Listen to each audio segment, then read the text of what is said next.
ছোট মেয়ে ফাতেমার মুখে এমন কথা শোনার পর নবীজি আর দেরি করলেন না।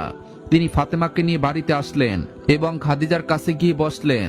খাদিজাকে জিজ্ঞাসা করলেন, খাদিজা, কি হয়েছে, তুমি কাঁদছো কেন?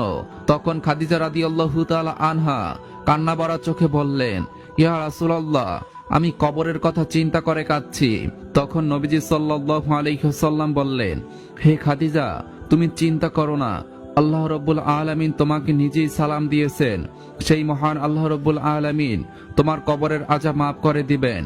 নবীজি সাল্লাল্লাহু আলাইহি ওয়াসাল্লামের এমন সান্ত্বনা দিয়ে খাদিজার কান্না থামানোর চেষ্টা করলেন। তারপরেও খাদিজার কান্না থামছেই না। তিনি ছোট বাচ্চার মতো ফুপিয়ে ফুপিয়ে কাঁদছেন। হযরত খাদিজা রাদিয়াল্লাহু তাআলা আনহা বললেন, ইয়া রাসূলুল্লাহ, আপনার সঙ্গে আমি 25টি বছর সংসার করেছি, কোনোদিন কোনো জিনিসের জন্য আপনার কাছে জেদ করিনি। আপনি যা দিয়েছেন তা নিয়ে আমি সন্তুষ্ট ছিলাম। আজকে আপনার কাছে আমি 3টি জিনিস চাইবো, আপনি কি আমাকে দিবেন? নবীজি সাল্লাল্লাহু আলাইহি ওয়াসাল্লাম অশ্রু ভরা নয়নে খাদিজার দিকে তাকিয়ে আছেন এবং কোমল কণ্ঠে খাদিজাকে বললেন, হে খাদিজা, তুমি বলো তুমি কি চাও, আমি আমার জীবনের বিনিময় হলেও তোমার আবদার পূরণ করার চেষ্টা করব। তখন হযরত খাদিজা রাদিয়াল্লাহু তাআলা আনহা বললেন, হে আমার প্রাণের স্বামী, আমার প্রথম আবদার হলো আপনার পুরাতন একটি জুব্বা আমি ধুয়ে পরিষ্কার করে রেখেছি। আমি যখন ইন্তেকাল করব, আপনার সেই পুরাতন জুব্বাটি আমার কাফনের কাপড় হিসাবে ব্যবহার করবেন।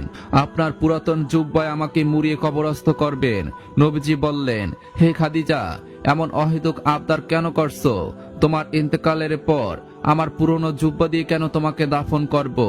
এতে করে মক্কার লোকেরা বলাবলি করবে যে একজন প্রভাবশালী এবং ধনাঢ্য মহিলা, যে কিনা একসময় মক্কার মধ্যে সবচেয়ে বড় ধনী ব্যবসায়ী ছিল, সেই মহিলার মৃত্যুতে একটু নতুন কাপড়ও জুটল না, স্বামীর পুরাতন জুব্বায় তাকে কবরস্থ করা হয়েছে। তুমি এমন আবদার কেন করেছো?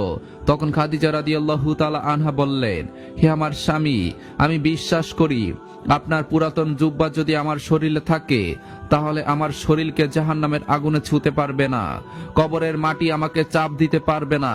আপনার জুব্বা মুবারকের বরকতে কবরের কোনো আযাব আমার হবে না। তখন নবীজি সাল্লাল্লাহু আলাইহি ওয়াসাল্লাম বললেন, হে খাদিজা, তুমি যেমন চাও তেমনই হবে। আমি আমার পুরাতন জুব্বা দিয়ে তোমাকে কবরস্থ করব। অতঃপর খাদিজা রাদিয়াল্লাহু তাআলা আনহা বললেন, আমার দ্বিতীয় আবদার হলো আমাকে যখন কবরে নামানো হবে আপনি নিজ হাতে কোলে করে আমাকে কবরে নামাবেন। এবং আমার তৃতীয় আবদার হলো যতক্ষণ আমার কবরে মুনকার নাকির প্রবেশ না করবে ততক্ষণ আপনি আমার কবরের পাশ থেকে যাবেন না। কেননা মুনকার নাকির এসে যদি আমাকে 3টি প্রশ্ন করে, আমি খাদিজা সেই প্রশ্নের উত্তর কি করে দেব? আপনি আমার কবরের পাশে দাঁড়িয়ে থাকবেন, আমার হয়ে আপনি নিজে আমার প্রশ্নের উত্তর দিবেন। তখন নবীজি সাল্লাল্লাহু আলাইহি ওয়াসাল্লাম বললেন, হে খাদিজা, তোমার সব আবদার আমি পূরণ করব ইনশাআল্লাহ। অতঃপর খাদিজা রাদিয়াল্লাহু তাআলা আনহা ইন্তেকাল করলেন। এরপরে নবীজি সাল্লাল্লাহু আলাইহি ওয়াসাল্লাম তার ইচ্ছামতো নবীজি তার পুরানো জুব্বা মোবারক দিয়ে খাদিজাকে মুড়িয়ে দিলেন এবং নিজেই খাদিজা রাদিয়াল্লাহু তাআলা আনহার জানাজা পড়িয়ে খাদিজা রাদিয়াল্লাহু তাআলা আনহাকে নিজ হাতে কবরে নামালেন। খাদিজা রাদিয়াল্লাহু তাআলা আনহা কবরস্থ হওয়ার পর সকলেই সেখান থেকে চলে গেল, কিন্তু নবীজি সাল্লাল্লাহু আলাইহি ওয়াসাল্লাম সেখানে দাঁড়িয়ে রইলেন। হযরত আবু বকর রাদিয়াল্লাহু তাআলা আনহু বললেন, ইয়া রাসূলুল্লাহ, সকলেই তো চলে গেছে, আপনিও বাড়ি চলুন। তখন নবীজি বললেন, হে আবু বকর, আমি বাড়িতে যাব না। যতক্ষণ মুনকার নাকির এই কবরে না আসবে ততক্ষণ আমি বাড়ি যাব না। কেননা আমি আমার খাদিজাকে কথা দিয়েছি তার কবরের 3টি প্রশ্নের উত্তর আমি দিয়ে যাব। এভাবে পুরো দিন কেটে গিয়ে সন্ধ্যা চলে আসলো। তখনও নবীজি খাদিজার কবরের পাশে দাঁড়িয়ে আছেন। এমন সময় ফেরেশতা জিবরাইল আলাইহিস সালাম এসে নবীজিকে বললেন, ইয়া রাসূলুল্লাহ, আল্লাহ রাব্বুল আলামিন আপনাকে আদেশ দিয়েছেন এখান থেকে চলে যাওয়ার জন্য।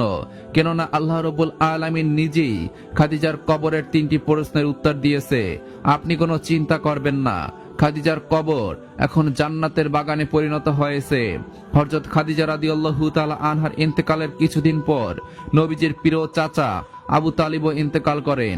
এই দুইজন ব্যক্তি সর্বদা নবীজিকে ছায়ার মতো আগলিয়ে রাখতেন। পরপর দুইজন প্রিয় মানুষ চলে যাওয়াতে নবীজি সাল্লাল্লাহু আলাইহি ওয়াসাল্লাম মানসিকভাবে প্রচন্ড ভেঙে পড়লেন। অনেক বাধা বিপত্তি, অনেক লাঞ্ছনা সহ্য করেও ইসলাম প্রচারে কখনো পিছুপা হননি। তিনি সর্বদা উম্মতদের জন্য চিন্তা করেছেন। প্রিয় দর্শক, ইসলাম প্রচারের স্বার্থে আমাদের চ্যানেলটি সাবস্ক্রাইব করে রাখুন এবং এই ভিডিওগুলো অন্যদের মাঝে শেয়ার করে দিন। ধন্যবাদ।